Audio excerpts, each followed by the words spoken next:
Welcome back to our channel, where we provide updates and undisclosed narratives on Catherine, Princess of Wales, and her royal family. We provide you with the exciting news, Camilla turmoils over William and Catherine's rising role of the Duchess of Kent's death. The demise of the Duchess of Kent at age 92 marks the commencement of a new epoch for the monarchy, as per an insider source who said that this occurrence would expedite the rise of William and Catherine. The monarchy will be irrevocably altered after this event. An insider reports that Camilla is apprehensive about her role in the future when Prince William and Princess Catherine assume power, particularly considering Prince William's previous severe treatment of her family. The House of Windsor has been profoundly unsettled by a significant and unexpectedly forceful upheaval after the peaceful passing of Catherine, Duchess of Kent, at the age of 92. Outside the royal confines, her death on September 4th, 2025 is seen as more than only the loss of a beloved family member. The nation mourns the passing of an individual celebrated for her 6 decades of dignified and humble service.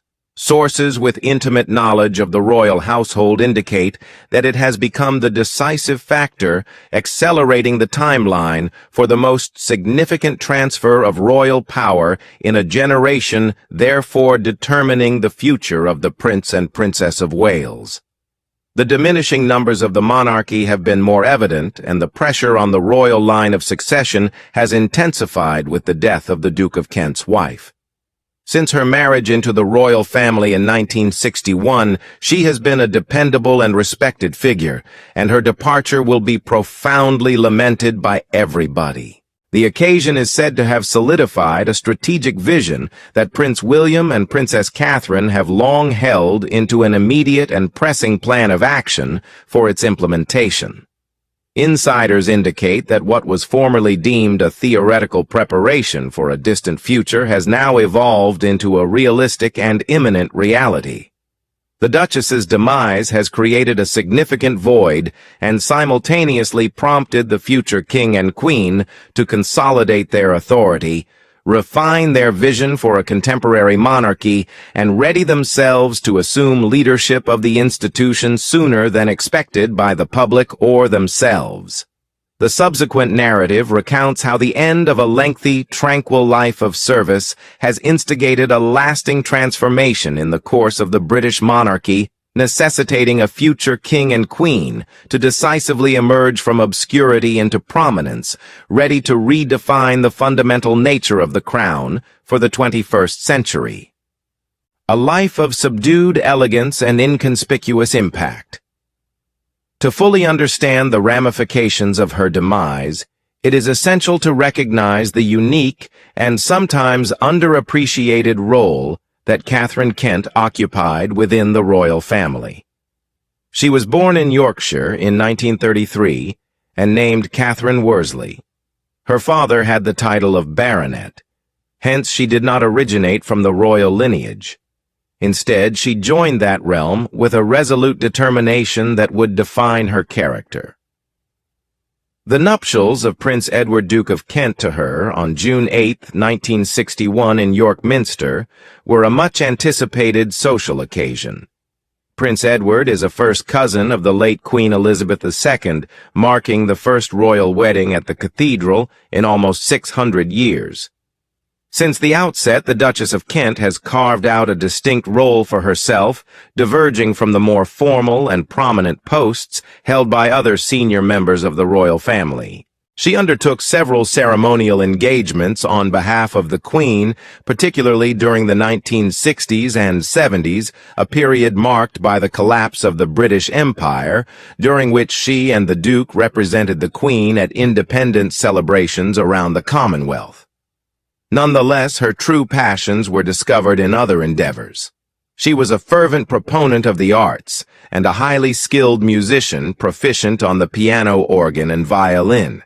She served as a figurehead for organizations like the Royal Northern College of Music.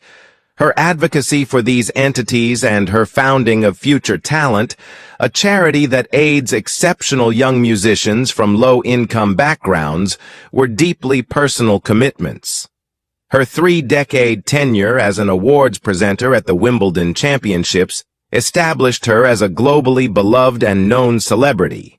She extended her heartfelt congratulations, often accompanied by a comforting hand on the shoulder of a failed finalist, therefore infusing the international sports arena with a sense of human compassion. Nevertheless, she was a woman concealed beneath her public character, with profound personal beliefs and sometimes participating in discreet acts of resistance. In 1994, she made the significant decision to convert to Roman Catholicism, being the first senior royal family member to do so publicly since the enactment of the Act of Settlement in 1701.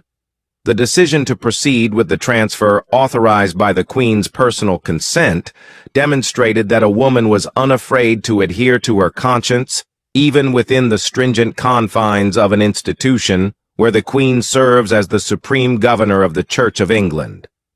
The Duchess began to systematically withdraw from the relentless demands of public life in the early 2000s. She relinquished most of her official responsibilities, citing a desire for a more reclusive existence and difficulties in managing the effects of what was later diagnosed as myalgic encephalomyelitis, ME, often referred to as chronic fatigue syndrome. In 2002, she expressed her desire to be addressed just as Catherine Kent in her personal life. She garnered attention when she took a position as a music teacher at Wansbeck Primary School in Hull. This deed exemplified her modest and unassuming nature. Her influence inside the family, particularly on the younger generation, remained significant despite her choice to disengage. While the Prince and Princess of Wales resided in Kensington Royal, she lived nearby as a resident of Wren House, situated on the royal grounds. Former aides and royal correspondents have noted the endearing grandmotherly bond she had with Prince William. She represented a direct link to a historical epoch of royalty, a time when public duties were conducted without the pervasive scrutiny of social media and continuous television broadcasting. A former palace employee told The Times that, for him, she was a touchstone. She comprehended the challenges associated with marrying into the firm and raising children in its shadow. Still, she chose to marry into the firm and emphasized normalcy in her child-rearing, which William really valued. He aspired to be an engaged dad in his children's lives. However, he had to grapple with the significant weight of his predetermined fate. He sought her counsel on achieving equilibrium between the two.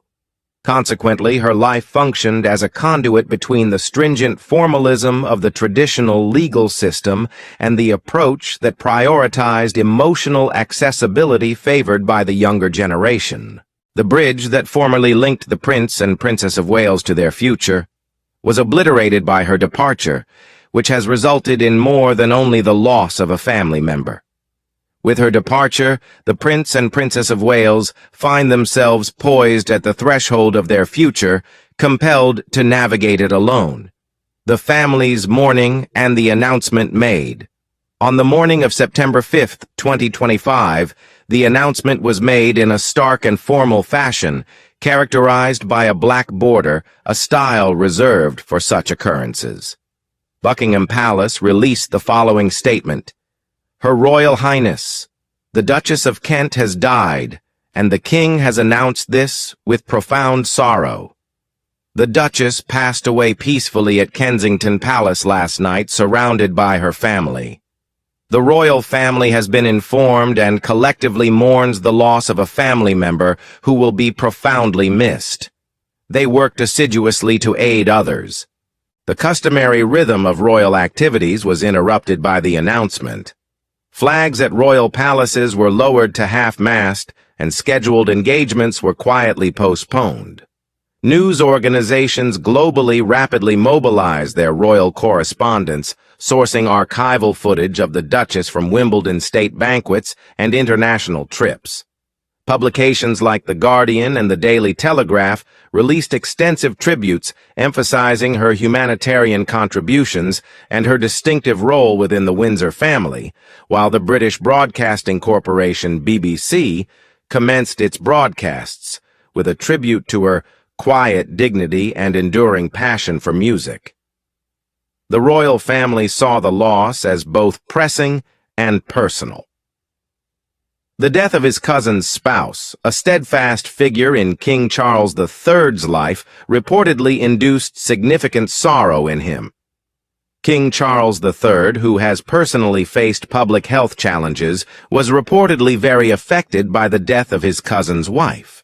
It has been said that the emotional core of the grief was most acutely experienced at Forest Lodge in Windsor, the new permanent house of the Prince and Princess of Wales apart from her immediate family.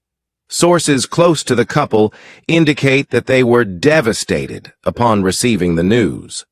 To spend time with their children, they decided to cancel their planned activities and instead engage in tranquil contemplation for the evening. This event marked not only the death of a remote royal family member, but also the loss of a mentor, a neighbor, and a confidant. William and Catherine sent their tribute via Kensington Palace in the form of a poignant statement. They meticulously chose their words to convey their deep emotional connection to the circumstance. Their statement said that the life of the Duchess of Kent was characterized by humble service and a deep-seated sense of compassion. She was a source of immense comfort and knowledge, and her commitment to fostering new talent was an inspiration to both of us. We shall miss the warmth of her personality, as well as the leadership that she provided. For many years to come, her legacy of empathy and devotion will continue to shape our own work. The unusually intimate tone of the letter was instantly analyzed by those who follow the royal family.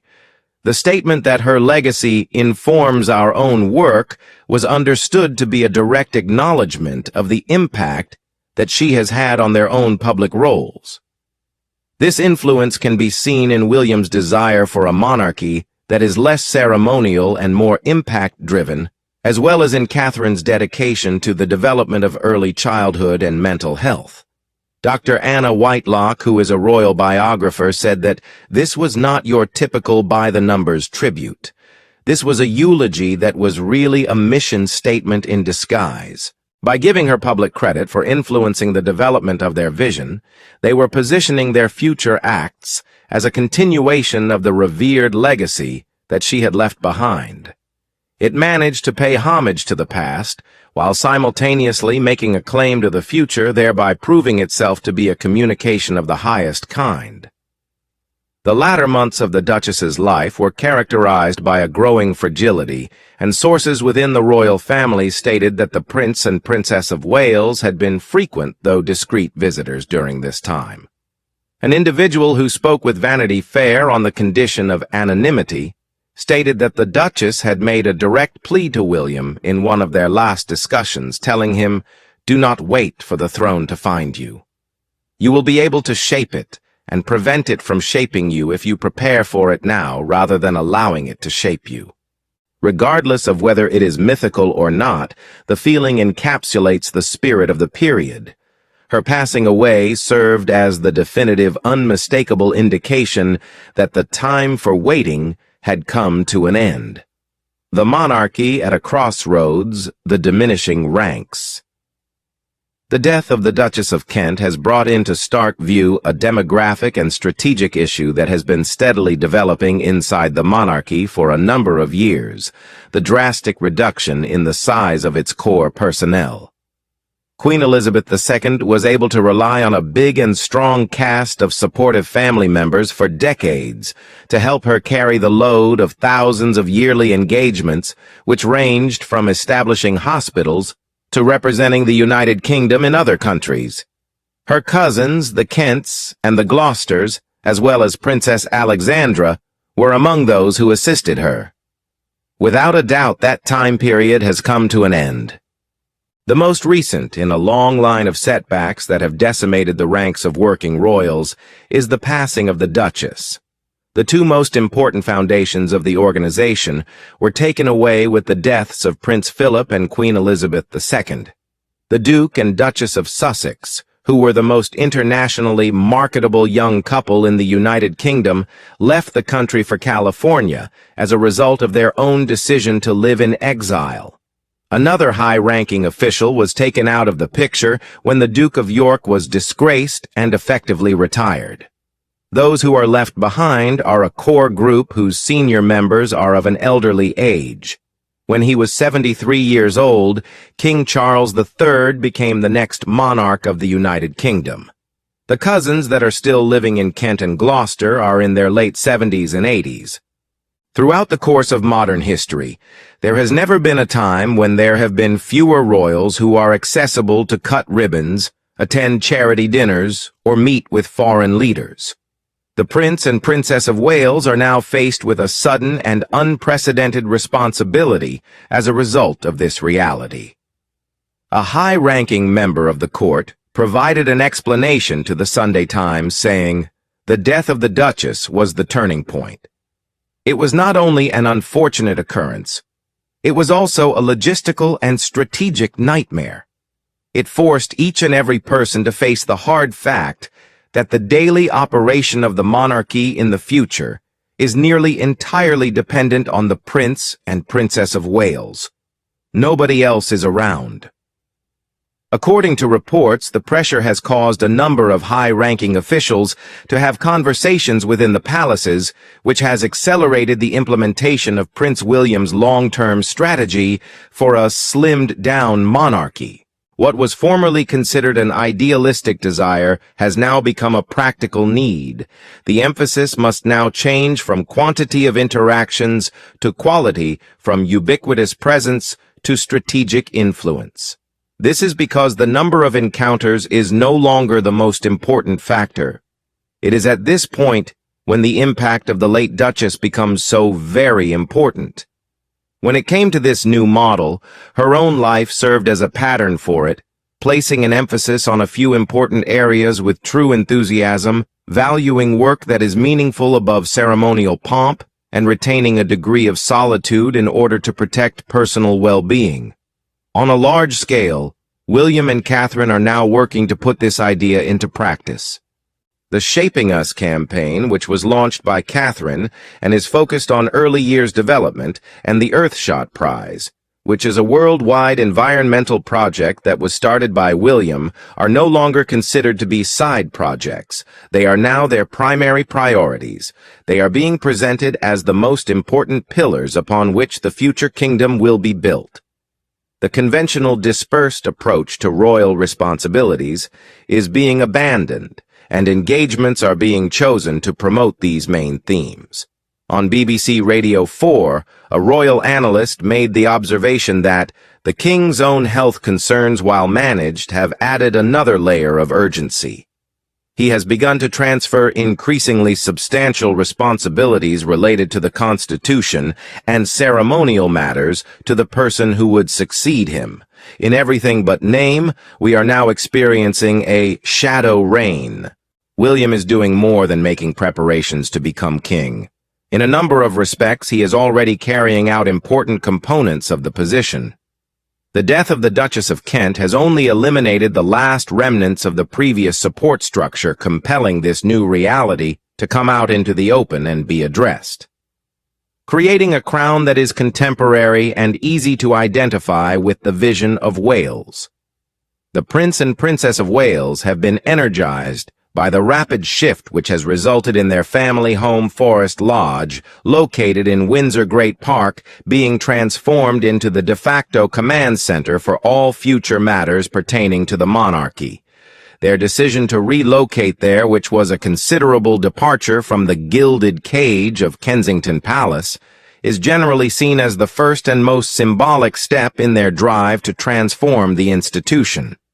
The decision to choose Forest Lodge has profound implications. When seen through the lens of royal standards, it is a property of rather small proportions, but the most important aspect about it is that its maintenance and repair are being financed by private means. This is a conscious attempt to avoid the public conflicts over taxpayer-funded refurbishments that have afflicted previous royal homes, indicating a dedication to fiscal caution and a sensitivity to popular opinion in a time of economic difficulty. This is similar to the method used by the Duchess of Kent, who wanted to maintain her independence from the public purse and hence adopted a low-key attitude. Additionally, their desire for a more grounded family life is highlighted by the couple's choice to abstain from hiring live-in servants, which is a drastic departure from the royal customs that have been in place for generations. A key component of the brand of monarchy that they have cultivated, one that is approachable and modern, is their hands-on strategy for parenting Prince Louis, Princess Charlotte, and Prince George. As sources have emphasized on multiple occasions, they are resolved to impart a semblance of a normal upbringing to their children, shielding them from the full weight of their destiny for as long as possible. This is a sentiment that the late Duchess would have wholeheartedly endorsed, as she sent her own children to schools in the local area. A friend of the couple shared with People magazine that everything they do is about building a stable private foundation from which to conduct their public duties. Catherine's personal recovery from the substantial health issues she faced in 2024 served to deepen her desire to ensure that the well-being of her family would always be the first priority. That has been further emphasized by the passing of the Duchess. It served as a harsh reminder of how fragile life is and how important it is to have family. They see a strong and private family unit as an important requirement for accomplishing their role over the long run, rather than as a distraction from it. Their public work is being infused with this philosophy that places family above everything else.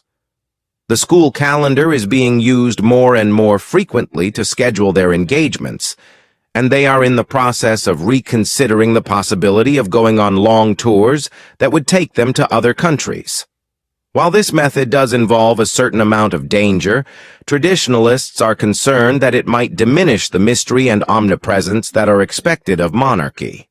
On the other hand, the Waleses seem to be accurately gauging the public sentiment according to statistics from opinion polls. A YouGov survey, which was carried out in 2025 just after the news of the Duchess's passing, revealed that 62% of British citizens favored a smaller, less formal royal family that is focused on specific charitable impacts.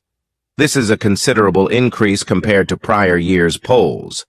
The response from the public on social media sites such as X, which was previously known as Twitter, has been largely favorable, with fans applauding the pair for their authenticity and grounded attitude to life. They are developing a story that will resonate with younger generations that place a higher value on transparency and purpose than they do on inherited status and ancient rituals. Empathy as a legacy, leadership as a destiny. When everything is said and done, the demise of Catherine, Duchess of Kent, will be recognized as a significant event in the history of the royal family.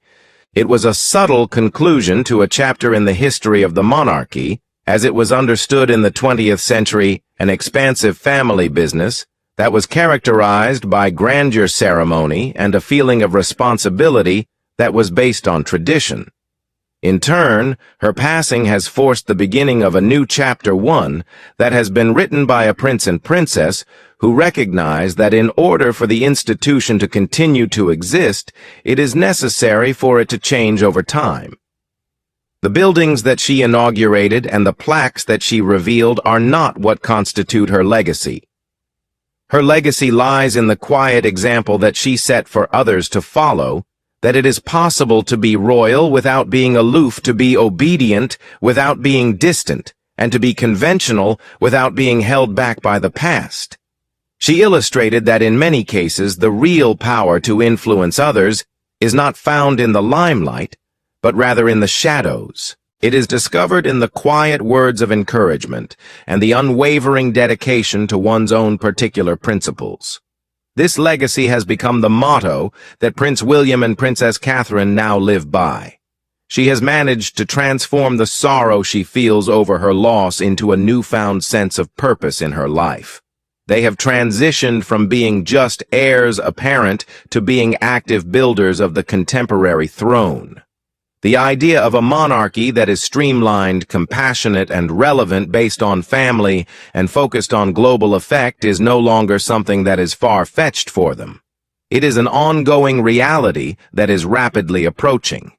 The ultimate memorial to the Duchess of Kent is already being formed as the royal family makes preparations for a state burial in order to pay homage to a life of exceptional elegance. It is evident in the resolute expressions worn by the future king and queen in the strategic recalibration of the monarchy's mission that they are undertaking and in their steadfast dedication to leading the House of Windsor into a new period of its existence.